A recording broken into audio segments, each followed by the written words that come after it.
እንተጋለታለን፣ እንተጋበታለን፣ ዋጋም እንከፍልለታለን። በመጨረሻም የደረጃ ልኬታችን ይሆናል። ኑሯችን በሱ ይመዘናል። ገንዘብ ስኬታማው የዓለም ቋንቋም ነው ይሉታል። ለመሆኑ ገንዘብ ምንድን ነው? ወርቅ፣ ሀብት፣ ቁጥር፣ ዓለም የተስማማበት እውነት ወይስ የሰው ልጅ የፈጠረው ተረት? ዛሬ ስለ ገንዘብ እንነጋገራለን። ትኩረቱን ገንዘብ ላይ ያደረገ መገንዘብ የተሰኘ መጽሐፍን ያበረከቱት አቶ አብዱል ቃድር ኑረዲን የዛሬ ልቦና ውቅር እንግዳችን ናቸው።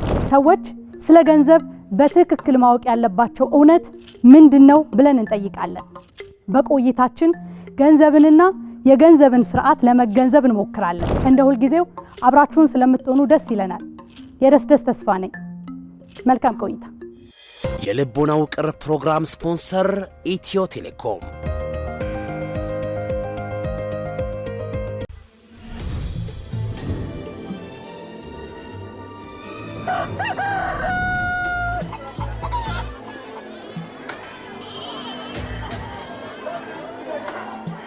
እርሱ የትም ሳይሄዱ የአገር ገበያ ደጃፉ ይቆማል።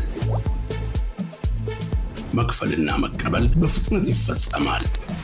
መስተጋብሩን አዘምነን ዛሬም አገልጋይ ሆነን ገና ከዋዜማው ሁሉም ገበያ አቅርቦት ተሟልቶ የበዓል ድባብ ይደምቃል። የሰንበት ፀሐይ ስትፈካ እነሆ በዓለ ፋሲካ። ወዳጅ ዘመድ ይጠያየቃል። የበዓል ድባብ እየተጋራ ማዕድ ከቦ ይመገባል። ርቀት በቴክኖሎጂ ተዳኝቶ ከያለበት አብሮ ይውላል። ከዘመን ጋር እየተራመደ ልብን ከልብ ያዋደደ ኢትዮ ቴሌኮም። መልካም የፋሲካ በዓል።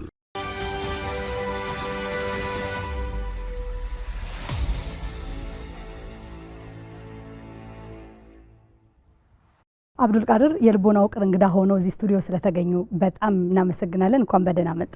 እንኳን ደህና ቆያችሁን። የደስደስ መልካም።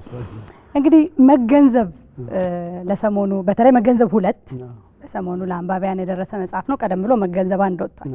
ስለ ገንዘብ ብዙ ያወራል፣ በደንብ እንነጋገራለን። እኛም ገንዘብን አስመልክቶ ግን አዳዲስ የመሰሉኝ የተወሰኑ ሀሳቦች መጽሐፍ ውስጥ ተካተዋልና የተወሰኑ አጫጭር ጥያቄዎችን ላቅርብ። አሁን ባለው ሁኔታ ሰዎች ስለ ገንዘብ ያለን የተሳሳተ የምትለው አመለካከት ምንድን ነው? ስለ ገንዘብ ያለን እኔም ጭምር የነበረን የተሳሳተ አመለካከት ምንድን ነው? ኪሳችን ውስጥ ምን ይዘው የምንገበያይበት ወረቀቱ ገንዘብ ስለሚመስለን ነው። እሱ ገንዘብ አይደለም። ጀስት እንደ ቦኖ መቁጠር እንችላለን። ክሌም ቲኬት ወይንም የሆነ ቦታ ከፍለን ቦኖ እንወስዳለን። በዛ ቦኖ ሄደን መገበያየት ቶከን ሊባል ይችላል። ለምሳሌ ልጆች ስናጫውት ሳንቲም የሆነ እንትን እንገዛ የለ እንትን ነገር ማጫወቻ ልክ እንደዛ ማለት ነው። ስለዚህ ይሄ ወረቀቱ ገንዘብ መስሎን ነው ለረጅም ጊዜ የተሳሳት ነው ማለት ነው። ስለዚህ ሰዎች ገንዘብን አስመልክተው ማወቅ ያለባቸው እጅግ መሰረታዊ እውነት ምንድን ነው? ኪሳችን ውስጥ ያለው ገንዘብ እንዳልሆነ ካወቅን ወደ ትምህርት ስርዓቱ ነው። ከትምህርት አኳያ 3 አይነት ትምህርት፣ ለምሳሌ አካዳሚክ ትምህርት ይኖራል፣ የልምድ ትምህርት ይኖራል። ሶስተኛው ስለ ገንዘብ ከታች ጀምሮ ምናልባት ከ10 ዓመት አንድ ልጅ ከ10 ዓመቱ ጀምሮ ካሪኩለማችን ላይ ላይኖር ይችላልና ከዛ ጀምሮ ትልልቆችም ትንሾችም ጭምር ስለ ገንዘብ ለብቻው እንደ አንድ ሰብጀክት ወይም እንደ ትምህርት ቤት ባይኖርም ውጪ መማር አለበት፣ ማንበብም የግድ ይለዋል ማለት ነው። ብር ወይም ዶላር ገንዘብ አይደለም? ገንዘብ አይደለም። በገንዘብ ስም ምናልባት አሁን ገንዘብ የሚባል አለ፣ መገበያ የሚባል አለ። ሪል ገንዘብ የሚባለው ራሱ ሊበላ ወይም ጥቅም ላይ ሊውል ለኢንዱስትሪ ግብአት ሊሆን የሚችል ወርቅ የኢንዱስትሪ ግብአት መሆን ይችላል። ሲልቨር ብር፣ ጠገራ ብር የኢንዱስትሪ ግብአት መሆን ይችላል። ለተለያየ ነገር መሆን ይችላል። አሁን ይሄ ገንዘብም መሆን ይችላል። ስንዴ ይበላል፣ ገንዘብም መሆን ይችላል። ኪሳችን ውስጥ ያለው ይሄ አሁን የምናውቀው ብር የምንለው ግን ብር ገንዘብ አይደለም፣ መገበያያ ነው። ሁለቱን መለየት አለብን ማለት ነው። ገንዘብና መገበያያ ይለያሉ። ግን የኛ ብር ሲልቨሩን ብር ይዞ ነው የመጣው። ስተርሊንግም ሲልቨር የሚለው ነው። ዶላርም ታለር የጀርመኖች የሚጠቀሙበት ነው። ብር የሚለውን ነው። ዲርሃምም የብር ማዕድን ነው። ስሞቹን ነው ይዞ የመጣው እንጂ ራሱ ግን ገንዘብ አይደለም። በጣም ጥሩ።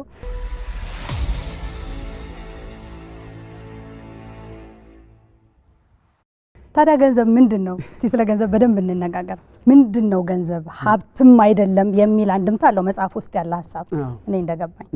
ገንዘብ ታዲያ ምንድነው? ስለዚህ ሁለቱን ነው መለየት ያለብን፣ ገንዘብና መገበያያ። ገንዘብ ራሱ ወርቅ ከሆነ ገንዘብም መሆን ይችላል፣ መገበያያ መሆን ይችላል፣ ሀብት ነው ማለት ነው። ሲልቨር ወይም ብር ገንዘብም ነው መገበያያም ነው፣ ሀብት መሆን ይችላል።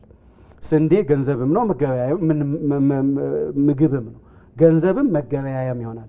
ወረቀቱ ግን ይሄ ገንዘብ ብለን ያልነው የተሳሳተ አመለካከት ያለን እሱ ገንዘብ ሳይሆን መገበያያ ነው፣ ከረንሲ የሚባለው ማለት ነው።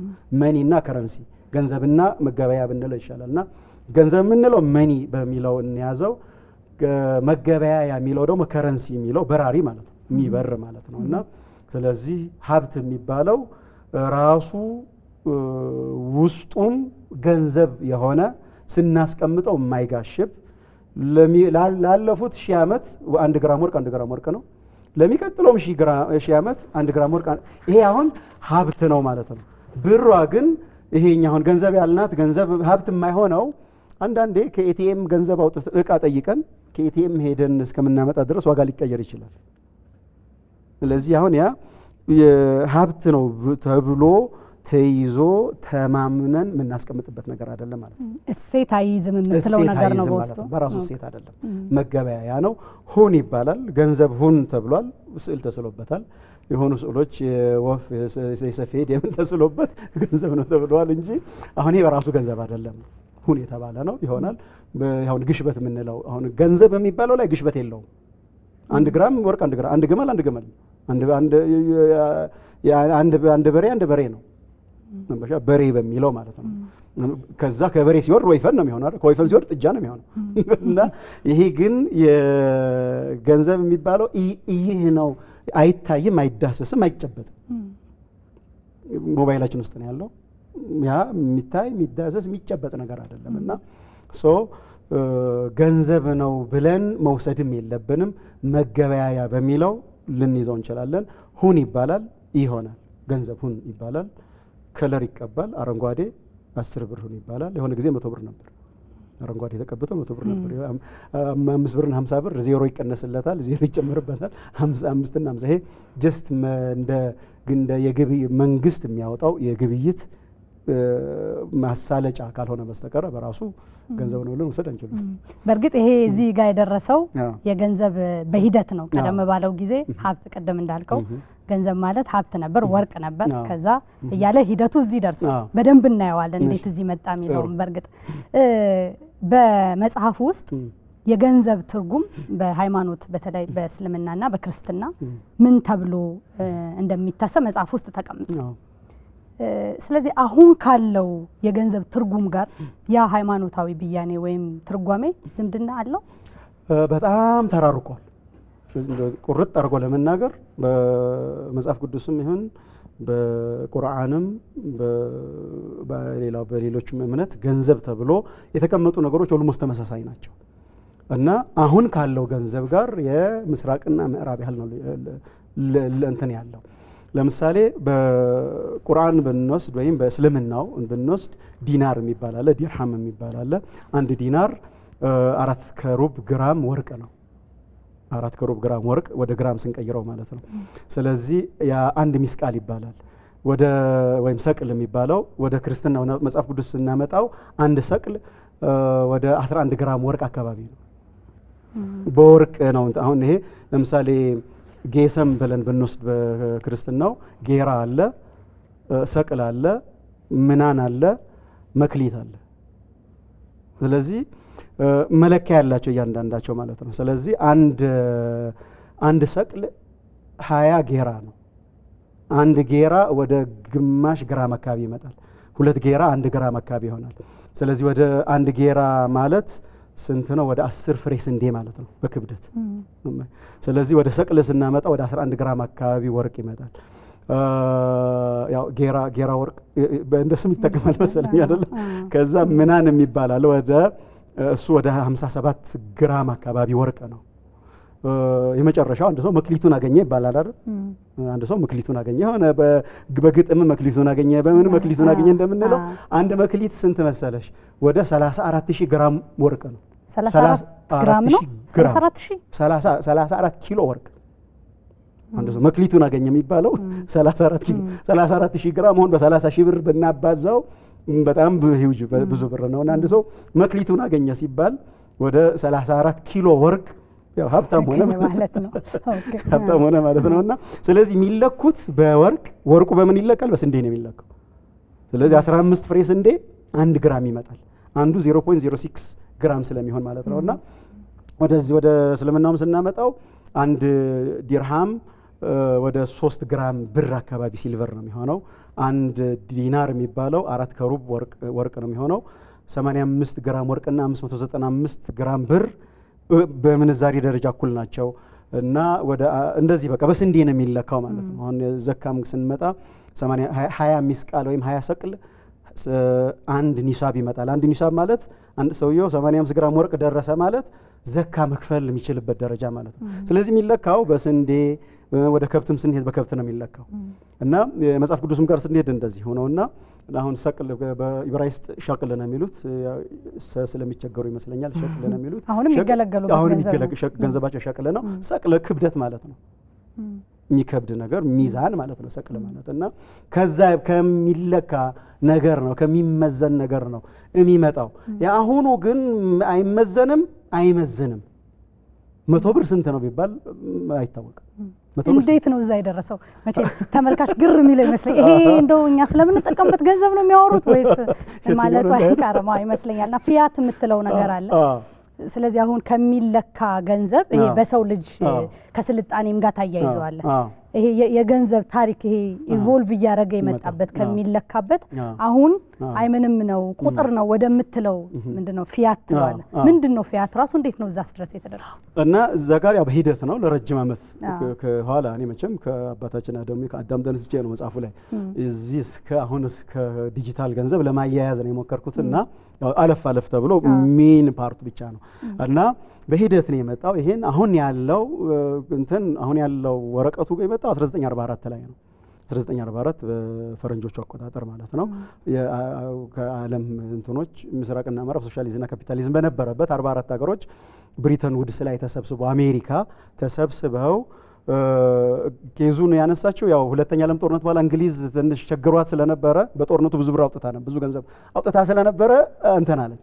ከዛ ይሄ ኢምፓየሯም ላይ ልታጣ ሲሆን ይሄ ነገር ምን ማድረግ አለብን ብሎ ከአሜሪካ ፕሬዚዳንት ጋር ተሰብስበው አይ የሆነ ነገር መፍጠር አለብን አሉ። ምን እንፍጠር? በቃ ስለዚህ የገንዘብ ስርዓት ይዋቀር፣ አዲስ የገንዘብ ስርዓት ይዋቀር ተባለ። ወደ 730 የሚሆኑ ሰዎች ከዓለም ተሰበሰቡ። ከኛም ሄደዋል። ከኛ ብላታ ኤፍሬም ተወልደ መድህን ሄደዋል። ያን ጊዜ እንግዲህ በቅኝ ግዛት ዘመን መሆኑ ነው። ኢትዮጵያ ውክልና ነበራት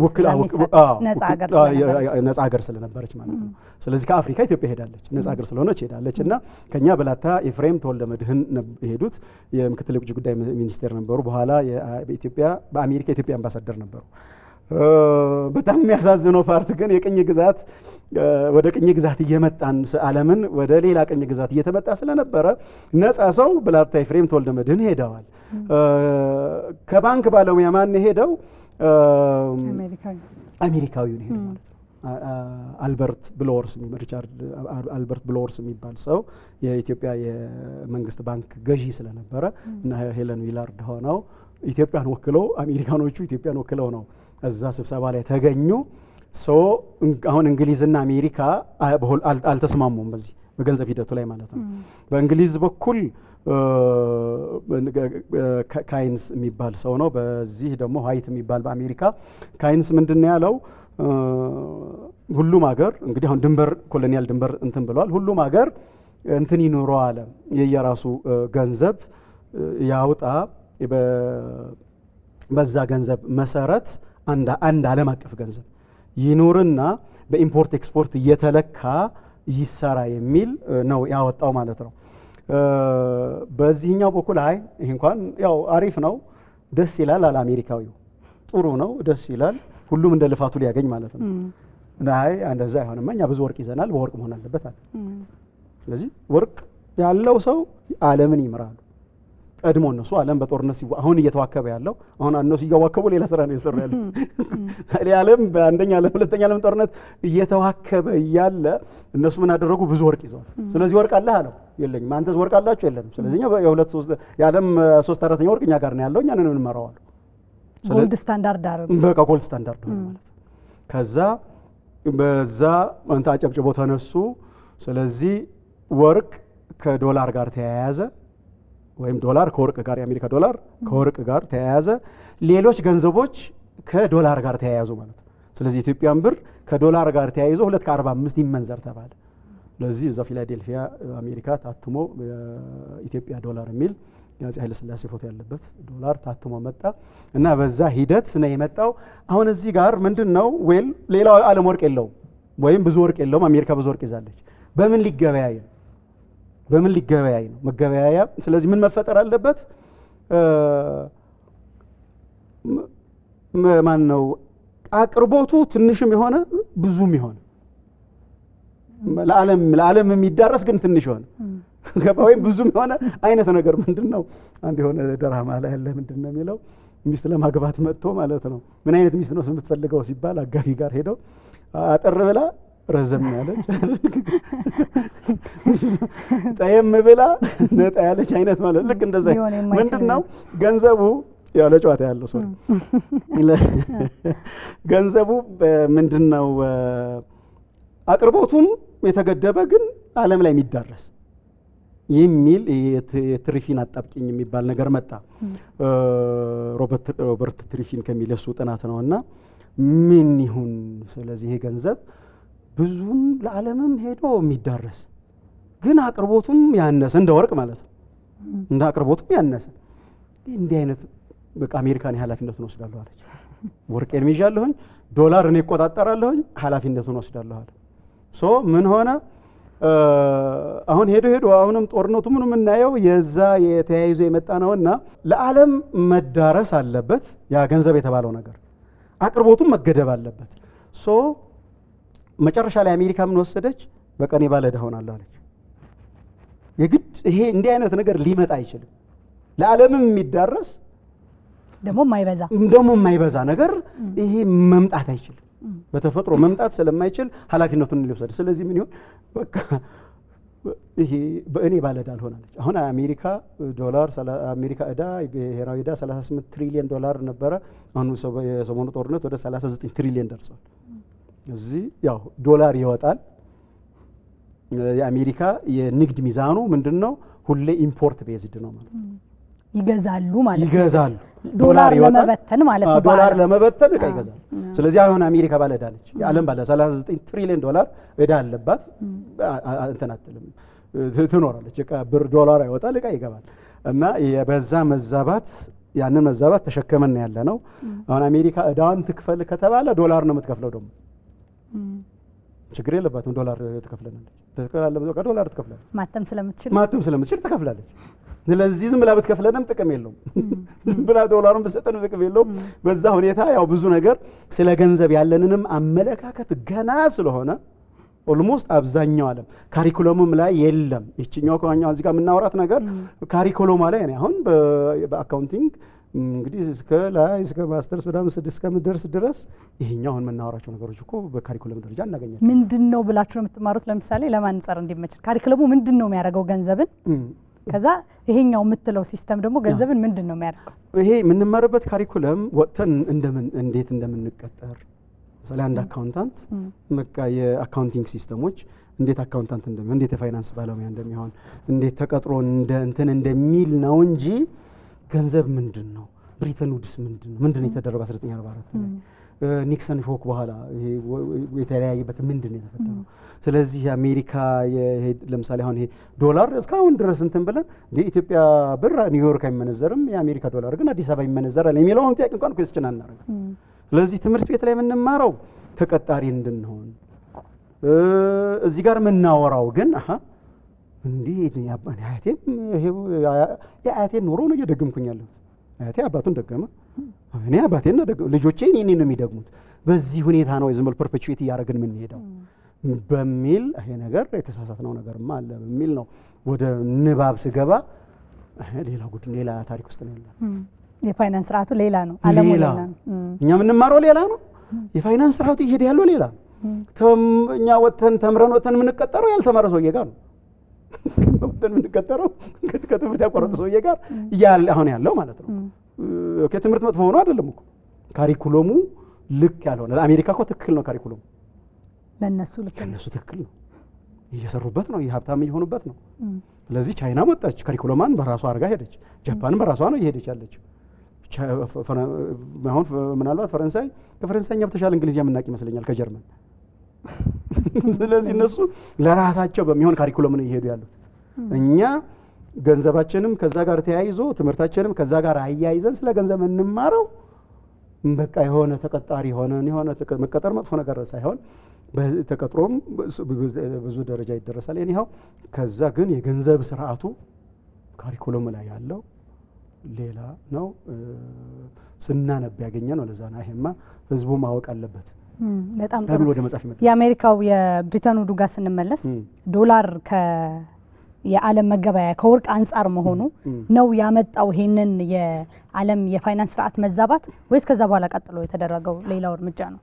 ያኔ መጣ 1944 ላይ መጣ ነው። 1944 ላይ ተስማምተው በቃ ወርቅ የያዘ የፋይናንስ ስርዓቱን ይምራ። አሁን እነሱ በኢንዱስትሪው ላይ አተኩረው ያዙ ሲይዙ፣ ስለዚህ ብዙ ወርቅ ያለው ብዙ ሀብት አለው ማለት ነበር ማለት ነው። የድሮ መሆን የመጽሐፍ ቅዱስ የቁርአኑም ይዞ መጣ ማለት ነው። ስለዚህ ብዙ ወርቅ ያለው ያኔም ገንዘብ የሚባለው ወርቅና ብር ስንዴ ናቸው። በቃ አሁን ብዙ ወርቅ ያለው ሰው የሀብታም ነው ዓለምን ሊመራ የሚችለው አለ። ስለዚህ ያ ማለት ብሩ ከጀርባው ሀብት አለው ማለት ወርቅ አለው ማለት ነው። ስለዚህ ዶላርን ከፈለጋችሁ ወርቅ ይዛችሁ ነው። ስለዚህ 31 ግራም ወርቅ ይዞ ሄደ፣ $35 እያተመ ይዞ ሄደ። ስለዚህ አሜሪካ አሁንም ወረቀቱን እያወጣች ወርቅ እየሰበሰበች ወደ 28 ዓመት ያህል 1971 ድረስ ሄደች ማለት ነው።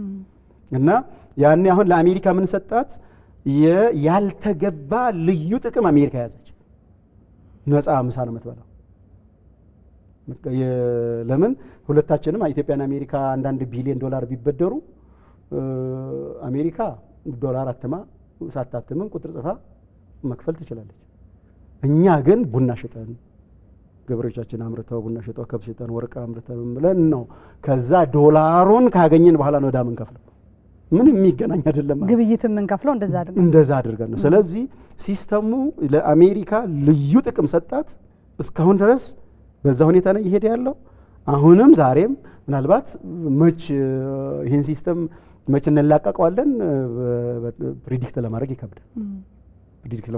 እና ስለዚህ ያን ወቅት 1944 ለአሜሪካ ልዩ ጥቅም ሰጣት። ስለዚህ ከዛ በኋላ እነሱ ወረቀቱን እያወጡ እኛ ያስተማርነውን በዲቪ በምን ይሄዳል፣ ያስተማርነውም ይሄዳል፣ ያዘመርነውንም አዝመራውም ይሄዳል፣ ምኑም ወርቁም ይሄዳል፣ ወረቀት ይሰጡናል።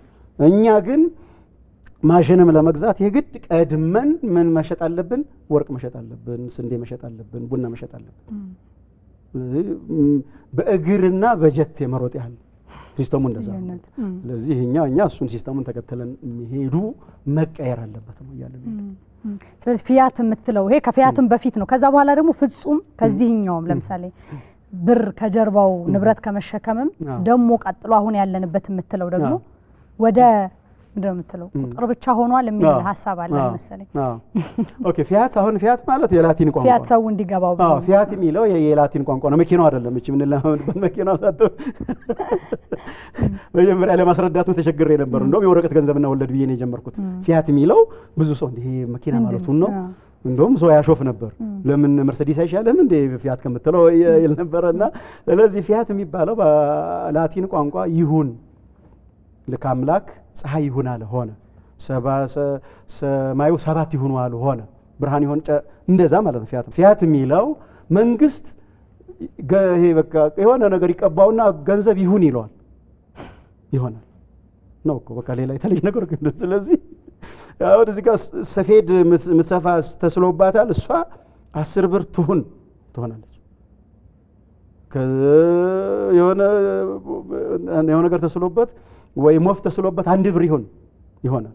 ያው እንደውም ወላ ወፍ ምንለው አለ አይደል? እንደው ለጨዋታም ያህል ወላ ወፍ የሚባለው እኮ 1 ብር ላይ ወፍ አለች ከጀርባው አንድ ብርም የለችም እንደማለት ነው። አንድ ብርም የለ ወፋም የለችም ካለ አንድ ብርም የለኝም እንደማለት ነው። እኔው ወፍ ተስሎበትም አንድ ብር ይሆናል 100 ብር ወፍ ተስሎበት 1000 ብር ልንለው እንችላለን።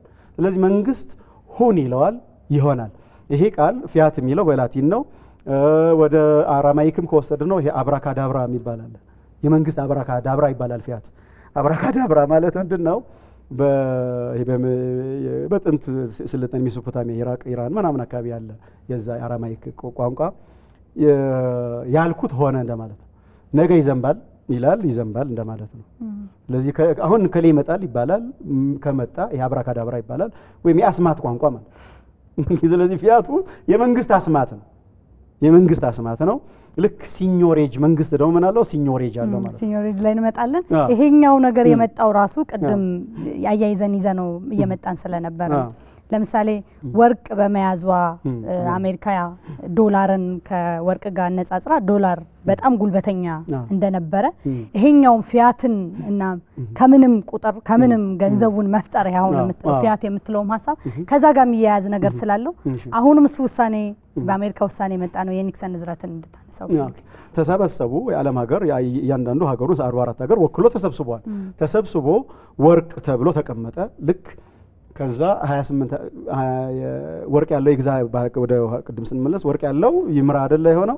ስለዚህ ዶላር አሜሪካ ወርቅ ስላላት ዶላሯ እንደ ወርቅ አገለገለ። ከጀርባው ምን አለው ተብሎ ወርቅ አለው እሴት ነው እሴት አለው። ከዛ ለምንድን ነው ዓለም ወደ ፍጹም እሴት አልባነት የመጣችው? ከዚህ አሁን አሜሪካ ምን አረገች? ያው ዶላሯ በቃ ታመነ ተፈራርሟል። ኮንቬንሽን የምንለው ስምምነት የሚባለው የዓለም ሕዝብ ገንዘብ ነው ብሎ የቤንጃሚን ፍራንክሊን ፎቶ 100 ብር ላይ ተደረጎ በቃ ይሄን ፎቶ ያለበት በቃ ገንዘብ ነው። ከጀርባው $100 የሚሆን ወርቅ አለ። በዚህ ተገበያይ በሚል 1944 ተስማምቶ ዓለም እውቅና ሰጠው።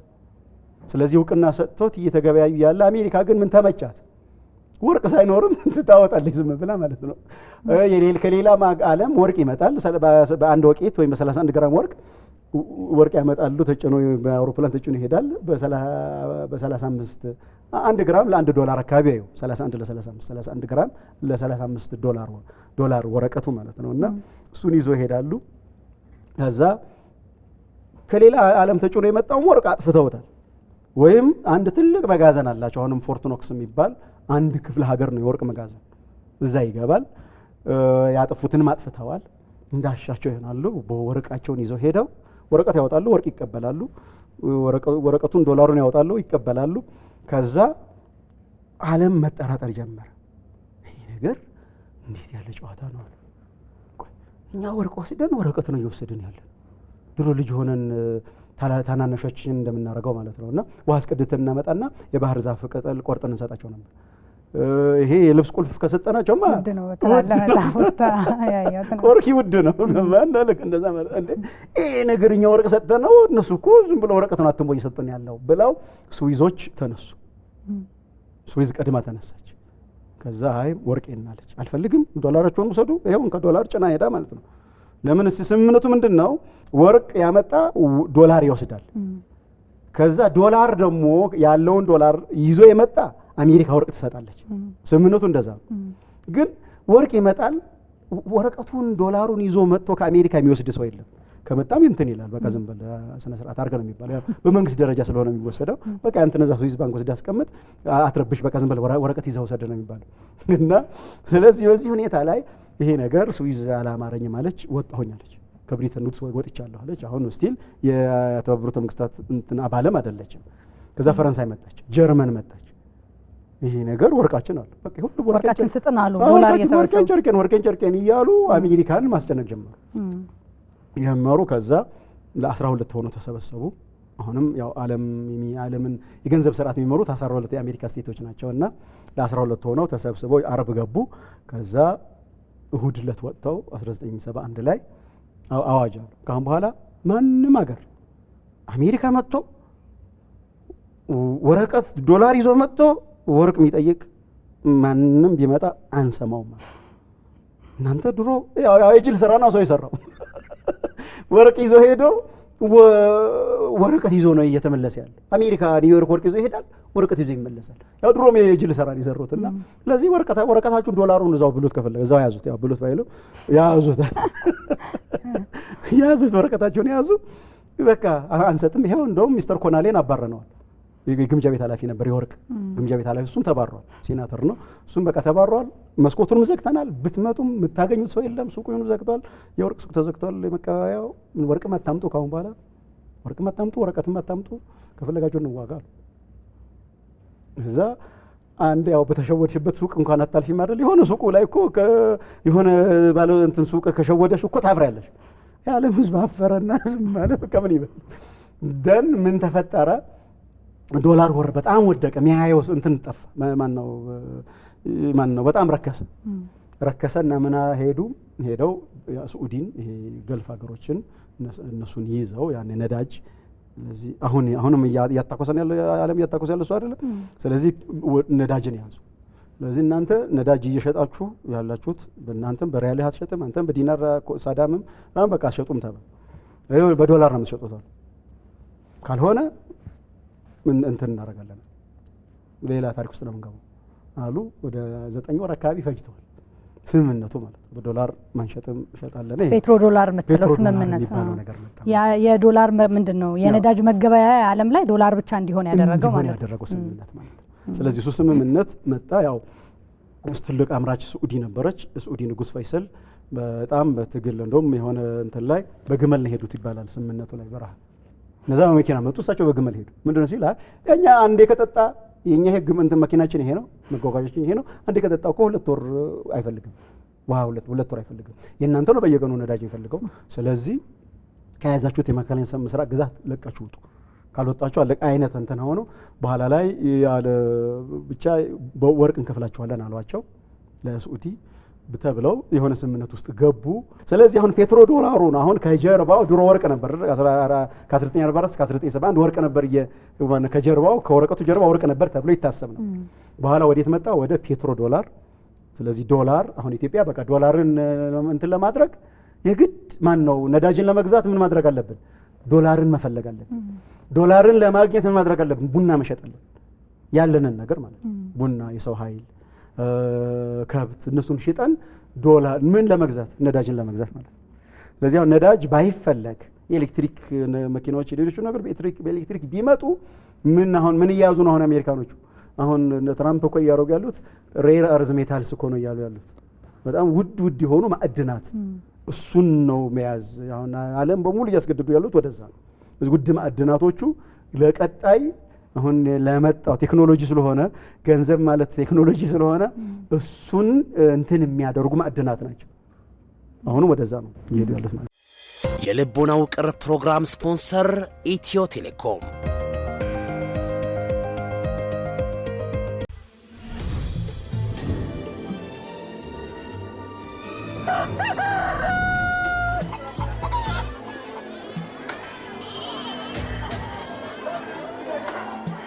እርሶ የትም ሳይሄዱ የአገር ገበያ ደጃፉ ይቆማል። መክፈልና መቀበል በፍጥነት ይፈጸማል። መስተጋብሩን አዘምነን ዛሬም አገልጋይ ሆነን ገና ከዋዜማው ሁሉም ገበያ አቅርቦት ተሟልቶ የበዓል ድባብ ይደምቃል። የሰንበት ፀሐይ ስትፈካ እነሆ በዓለ ፋሲካ። ወዳጅ ዘመድ ይጠያየቃል። የበዓል ድባብ እየተጋራ ማዕድ ከቦ ይመገባል። ርቀት በቴክኖሎጂ ተዳኝቶ ከያለበት አብሮ ይውላል። ከዘመን ጋር እየተራመደ ልብን ከልብ ያዋደደ ኢትዮ ቴሌኮም። መልካም የፋሲካ በዓል።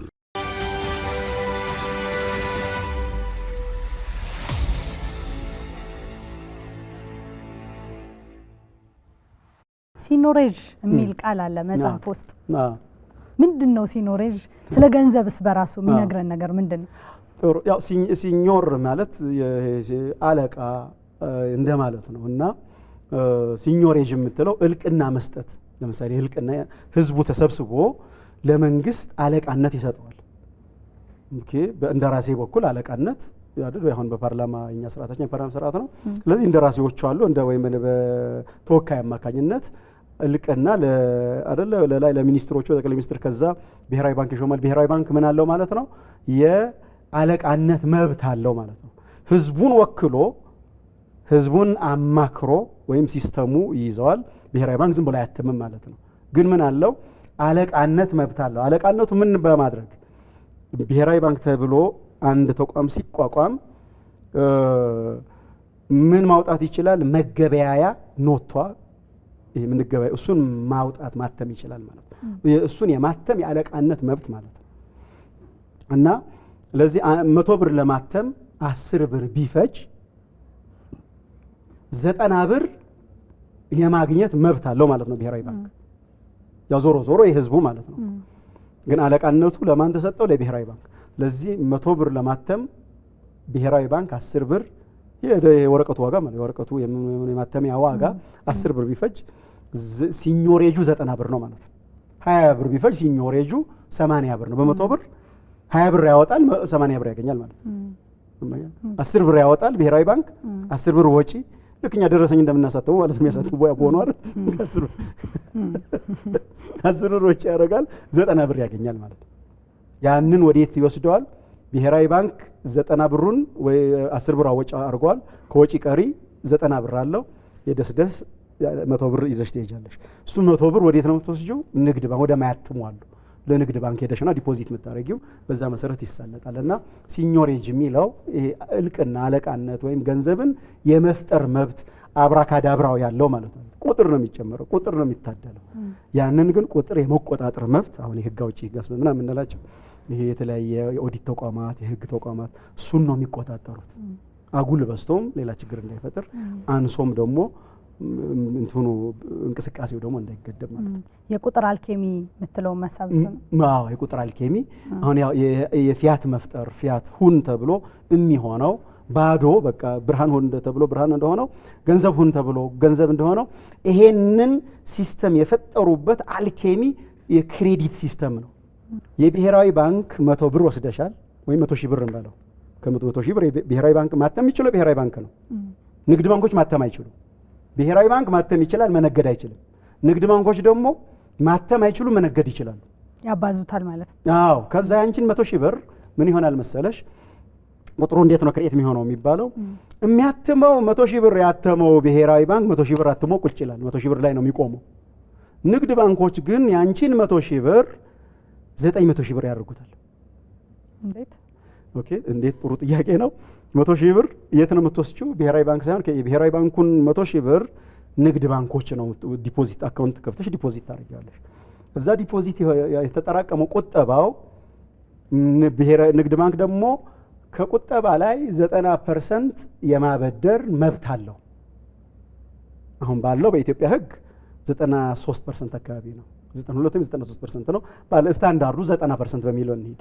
ስለዚህ ከአንቺ 100 ሺህ ብር 90 ሺህ ብር ለሌላ ሰው ለእኔ ለማበደር መብት አለው ንግድ ባንኩ ያስቀመጥሽበት ባንክ ማለት ነው። እኔ ሄድና እስቲ ብር አበድሩኝ ስል ያለን 90 ሺህ ብር ነው። 90 ሺህ ብር ትወስዳለህ፣ የ150 ሺህ ብር ቤት አስይዝ ይለኛል። ስለዚህ የኔን ቤት ይይዝና ያንቺን ከአንቺ 100 ሺህ ብር ላይ ለእኔ 90 ሺህ ብር ያበድረኛል። እኔ ደግሞ ይሄድና ከሱቅ የሆነ እቃ ገዛለሁ፣ በየ90 ሺህ ብር እቃ ገዛለሁ።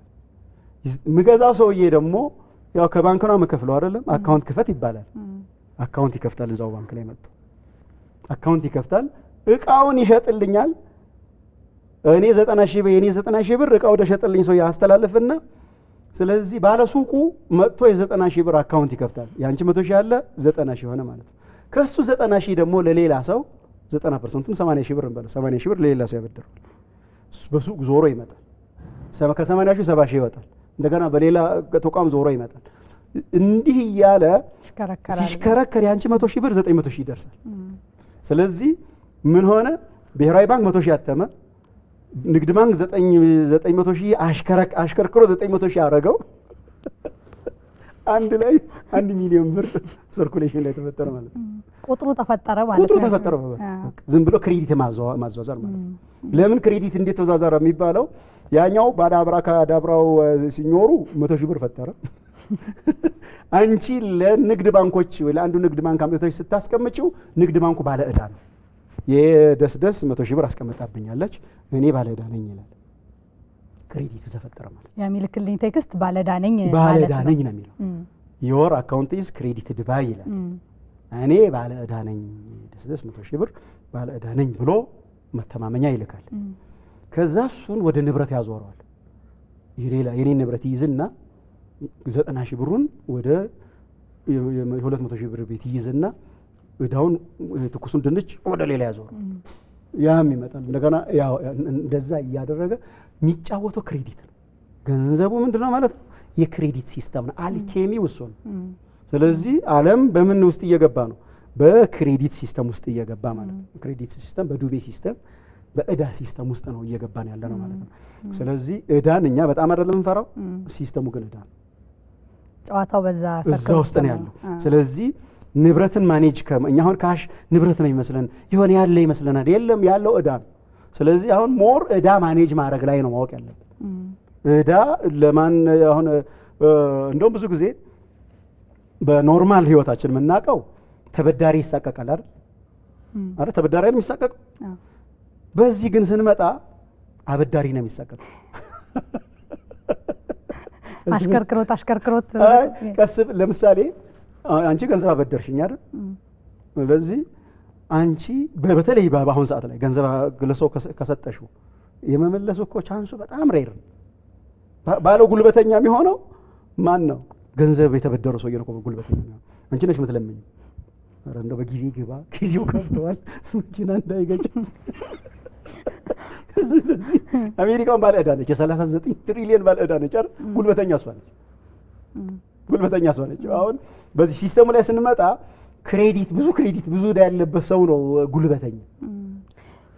አሁን ገንዘብ እንዲህ መሆኑን ማወቅ ለምሳሌ ቅድም መግቢያም ላይ እንዳነሳው በካሪክለም የምንማረው የገንዘብ ትርጉም ሌላ፣ ህይወት ውስጥ ደግሞ እውነተኛው ዓለም ላይ ያለው ገንዘብ የሚሰራበት መንገድ ደግሞ ሌላ ነው እያልክ ነበርና አሁንም እንደምናነሳቸው አንዳንድ ነገሮች እንደዛ ነው ተብሎ በማይጠበቁበት መንገድ ነው ትርጉማቸው ያለውና ይሄንን ማወቅ ለአንድ ሰው ምን ይጠቅመዋል? ገንዘብ እንዲያገኝ ያደርገዋል? ያው ለምሳሌ ይሄንን የገንዘብ ስርዓት እና መንገድ መረዳቴና ማወቄ ለኔ ገንዘብ እንዳገኝ ያግዘኛል?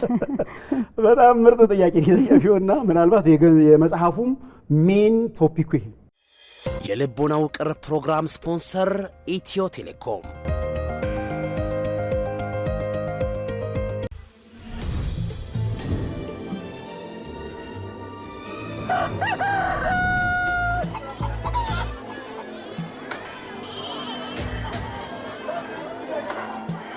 እርሶ የትም ሳይሄዱ የአገር ገበያ ደጃፉ ይቆማል። መክፈልና መቀበል በፍጥነት ይፈጸማል። መስተጋብሩን አዘምነን ዛሬም አገልጋይ ሆነን ገና ከዋዜማው ሁሉም ገበያ አቅርቦት ተሟልቶ የበዓል ድባብ ይደምቃል። የሰንበት ፀሐይ ስትፈካ እነሆ በዓለ ፋሲካ። ወዳጅ ዘመድ ይጠያየቃል። የበዓል ድባብ እየተጋራ ማዕድ ከቦ ይመገባል። ርቀት በቴክኖሎጂ ተዳኝቶ ከያለበት አብሮ ይውላል። ከዘመን ጋር እየተራመደ ልብን ከልብ ያዋደደ ኢትዮ ቴሌኮም። መልካም የፋሲካ በዓል።